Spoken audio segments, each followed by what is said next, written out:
Olá! Hoje a gente vai mergulhar numa questão que é simplesmente fundamental.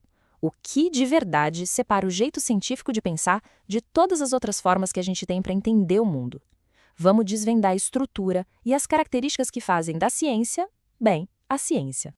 Para começar, vamos pensar juntos numa coisa. Qual a diferença entre a intuição de um agricultor, aquela sabedoria que passa de pai para filho, e o estudo de um agrônomo? Os dois podem saber a hora certa de plantar, claro. Mas o caminho que cada um percorreu para chegar nesse conhecimento? Aí é que mora toda a diferença. E aqui está o coração da coisa. Olha só. De um lado, o conhecimento popular, o famoso senso comum, ele nasce da nossa experiência do dia a dia, é informal, é passado nas conversas.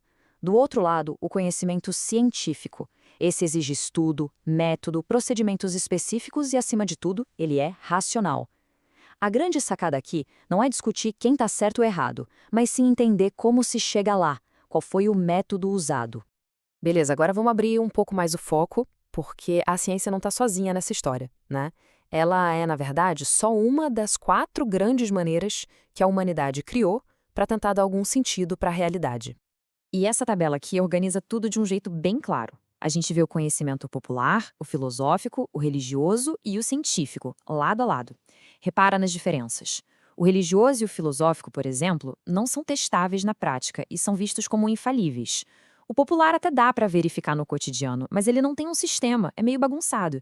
E a ciência? Bom, ela se destaca por ser sistemática, por ser verificável e, o mais importante de tudo, por ser falível. Ela não tem problema nenhum em admitir que pode estar errada, e isso é fundamental. Então, depois de comparar, chegou a hora de afunilar. O que exatamente é ciência? Para a gente poder avançar, a gente precisa de uma definição mais concreta.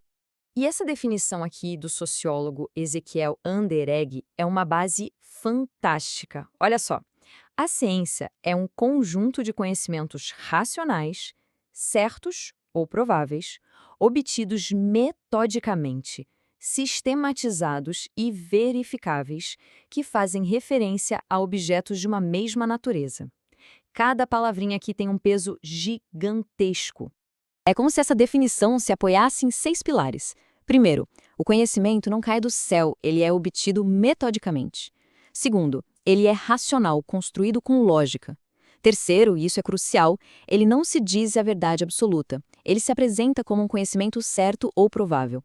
E, para fechar, ele tem que ser sistematizado em teorias, tem que ser verificável na prática e focado em objetos de mesma natureza. Esses são os alicerces. Mas, calma lá, porque nem toda ciência é igual.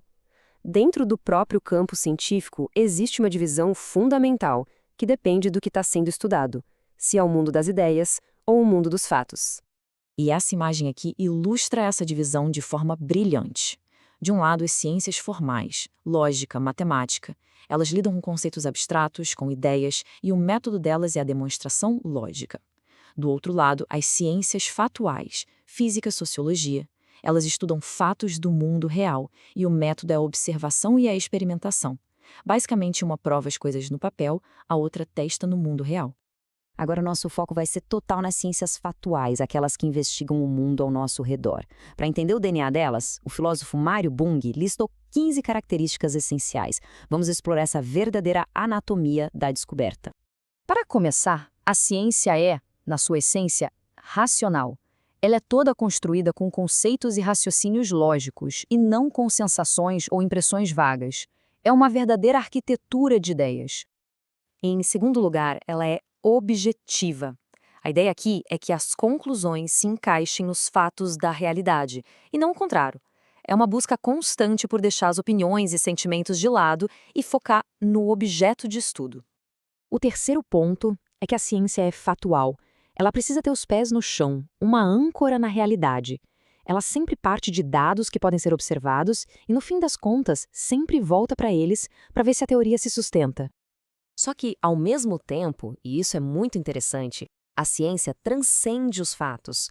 Ela não fica só descrevendo o que vê, como se fosse um catálogo. Ela quer ir além, explicar o porquê das coisas e, com isso, criar novos conhecimentos. Outro ponto-chave. Ela é analítica.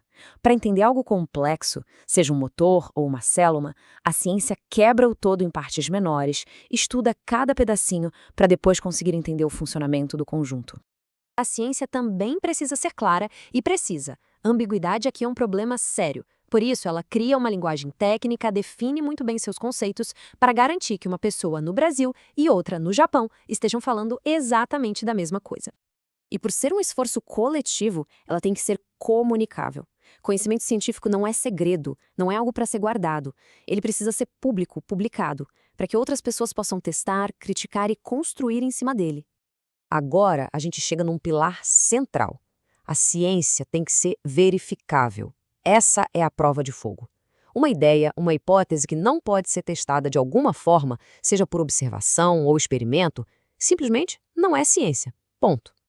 E essa verificação não acontece de qualquer jeito. Isso nos leva à nona característica. Ela é metódica. A pesquisa científica é planejada, tem um roteiro.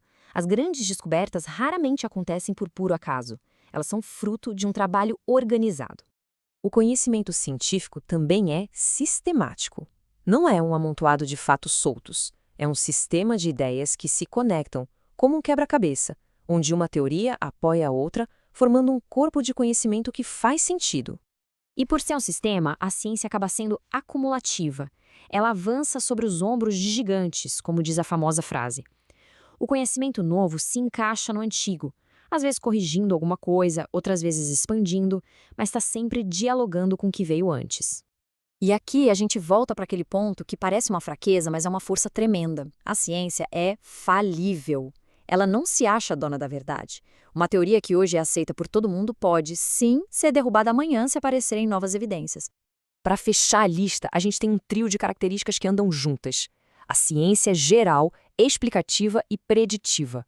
Ou seja, ela busca padrões. Não se contenta com casos isolados. Ela tenta explicar por que as coisas são como são.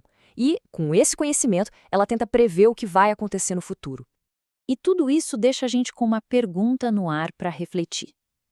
Se a ciência é, por definição, falível, se ela assume que pode estar errada e está sempre pronta para mudar de ideia, será que isso é a maior fraqueza dela ou será que é, na verdade, a sua maior força? Fica aí a reflexão.